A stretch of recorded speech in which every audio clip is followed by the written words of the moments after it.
benar Yesus yang datang itu sebagai juru selamat. Padahal dalam teori kitab suci Kristen tidak pernah ada satu ayat pun Yesus mengatakan dirinya Tuhan. Yesus itu bukan Isa. Hati-hati, Yesus bukan Isa, Bible bukan Injil. Ini kita harus tahu, kita harus komplain bahwa Injil itu adalah kitab suci orang Islam. Mana Injil itu? Injil itulah Al-Quran. Mana Taurat Musa itu? Taurat Musa itulah Al-Quran. Mana Zabur Daud itu? Zabur Daud itulah Al-Quran. Al-Quran adalah rangkuman dari keseluruhan firman Nabiullah. Makanya saya masuk Islam. Karena saya tahu bahwa Nabi Isa yang sebenarnya itu adalah Al-Quran. Yesus itu bukan Isa. Untuk membuktikannya saya mau tanya kepada Bapak Ibu saudara-saudaraku rahimakumullah. Siapa yang masih simpan fotonya Nabi Muhammad? Ada enggak? Ayo angkat tangan. Ada enggak? Kenapa Nabi Muhammad enggak punya foto?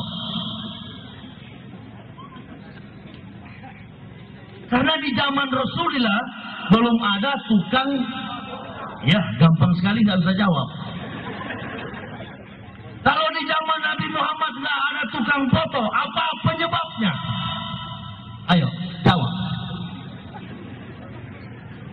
Karena zaman pada waktu itu belum memasuki strata modernisasi, belum modern, kuno.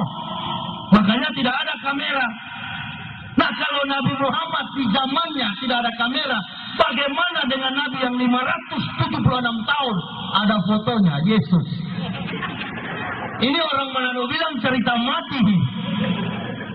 Sudah kartu mati kalau sudah gini. Tolong dipertanggungjawabkan itu. Ya alhamdulillah saya masuk Islam. Alhamdulillah saya diberi petunjuk oleh Allah masuk Islam. Tapi pendeta-pendeta lain tetap bertahan pada argumen itu. Lalu saya difitnah di internet di mana-mana. Oh itu pendeta gila yang masuk Islam, jangan percaya. Orang stres. Saya tidak marah karena yang mengatakan saya gila adalah orang-orang gila.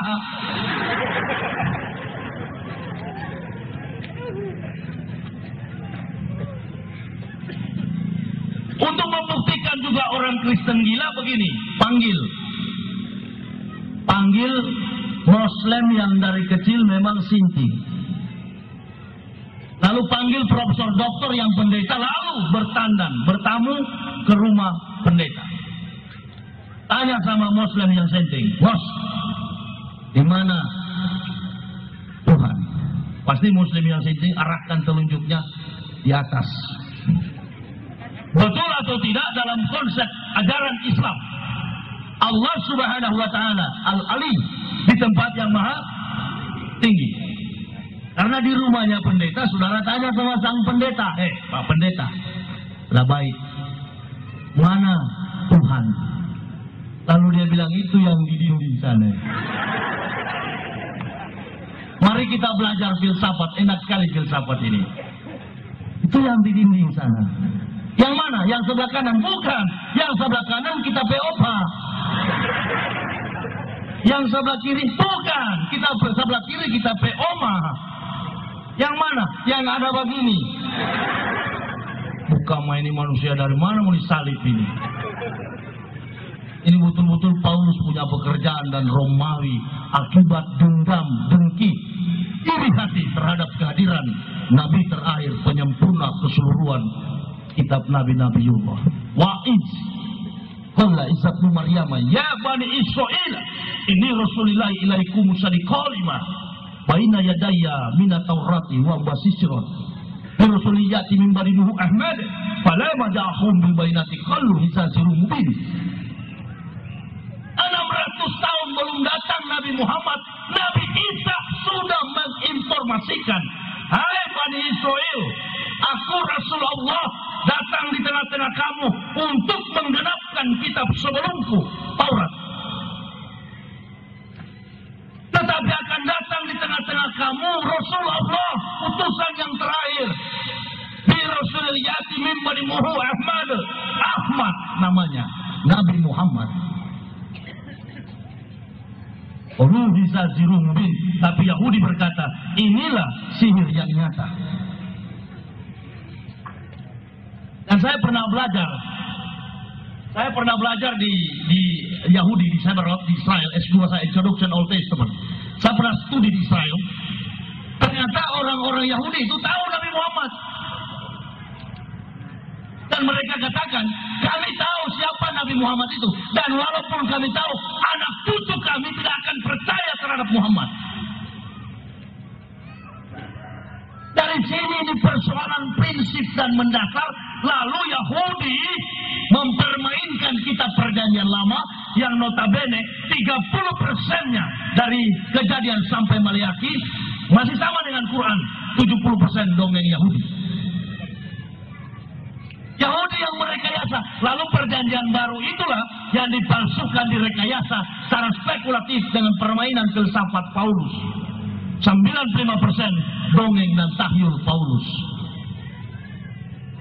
Jadi nabi-nabi itu ditukar, sinyalemen nama nabi-nabi ditukar oleh Yahudi. Paulus inilah orang yang menuhankan Nabi Isa alaihissalam menjadi Yesus. Maka yang paling tepat agama Kristen itu bukan pengikut Isa. Nah, orang Islam banyak yang tertipu menganggap bahwa agama Nasrani itu adalah agama Kristen itu adalah Nasrani. Salah. Nasrani bukan Kristen.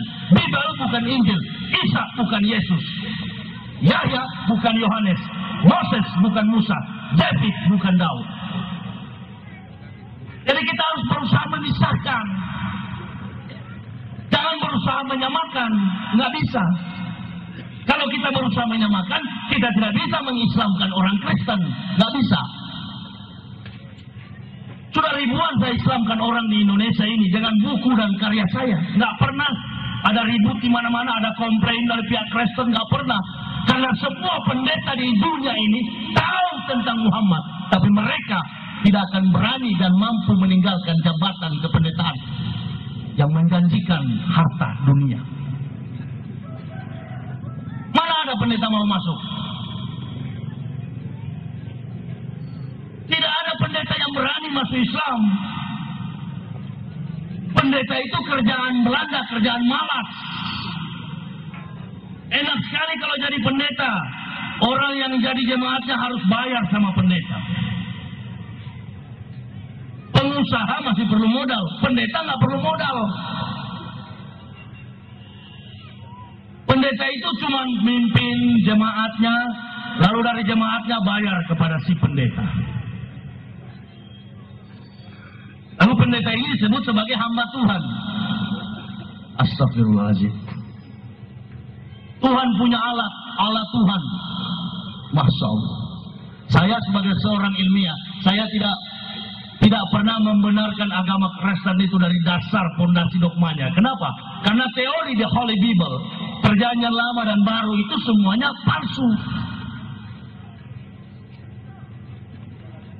Kitab-kitab Kristen yang ada yang mereka pegang itu semuanya nggak benar, nggak beres. 400 tahun Nabi Isa sudah dimuliakan, baru kitab itu ada. Jadi saya tahu terjadi perdebatan, terjadi pembunuhan, ada yang diadu dengan singa, ada yang dilempar, dibakar di dalam aspal. Bukan main kerasnya. Dan Paulus ini adalah orang yang terakhir membunuh pengikut Nabi Isa. Lalu hari ini orang Kristen rasulkan. Ini gobloknya minta ampun. Lalu saudara katakan, kenapa orang Kristen nggak tahu? Orang Kristen nggak tahu kalau cuma jemaat. Nah, bukannya banyak orang Kristen yang profesor, banyak yang pintar-pintar, betul. Banyak yang pintar, tetapi menafsirkan filsafat dan permainan Paulus itu perlu studi.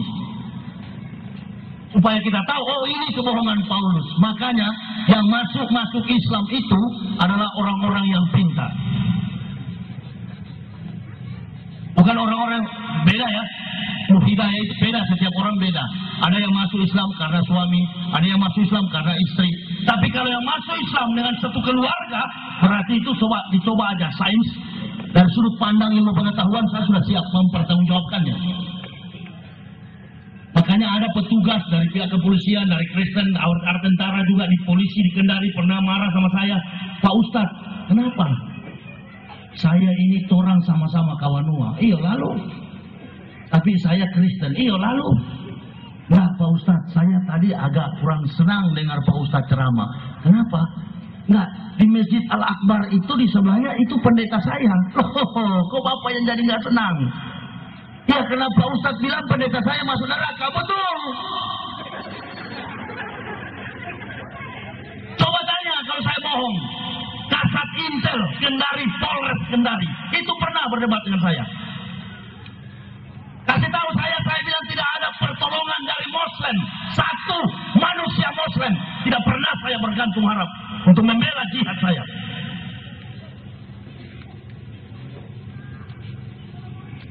Keliling Indonesia tidak pernah ada pengawal, hanya dengan istri. Oleh Rasulullah Sallallahu Alaihi Wasallam, ini ustu birobbi warobbikum. Saya sebenarnya sudah bosan hidup di dunia. Lebih baik mati lebih cepat. Alhamdulillah. Karena Islamnya saya itu bukan Islam di otak, bukan di mulut. Islam saya ke lubuk nurani yang paling dalam. Makanya saya lihat orang-orang mencapai kedudukan dari caleg, menduduki jabatan presiden dengan ambisi dan egoistik saling menjelekkan. Masya Allah, kiamat sudah dekat.